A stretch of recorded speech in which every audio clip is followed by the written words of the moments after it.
Quotation of the day.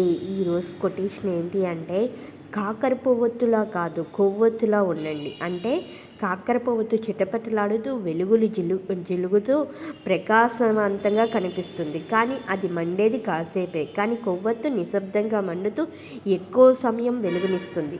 మన పనితీరు విషయంలో కొవ్వొత్తుని ఆదర్శంగా తీసుకోవాలి. ఎప్పుడో ఒకసారి మెరుగైన ప్రదర్శన చేసి పరచడం కన్నా స్థిరమైన కృషితోనే అద్భుత ఫలితాలు వస్తాయని గుర్తుంచుకోండి. సో ఈ కొటేషన్లో ఒక వండర్ఫుల్ మీనింగ్ ఉంది. అదేంటి అంటే, ఇక్కడ లాస్ట్లో అబ్జర్వ్ చేయండి. ఎప్పుడో ఒకసారి మెరుగైన ప్రదర్శన చేసి ఆశ్చర్యపరచడం కన్నా స్థిరమైన కృషితోనే అద్భుత ఫలితాలు వస్తాయని గ్రహించండి. అంటే కాన్స్టెన్సీగా మనం ఏదైతే పని చేస్తున్నామో దాని ద్వారా వచ్చే రిజల్టే మంచిదని ఈ యొక్క కొటేషన్ యొక్క మీనింగ్. ఇది అందరికీ తెలియాలని షేర్ చేస్తున్నాను. థ్యాంక్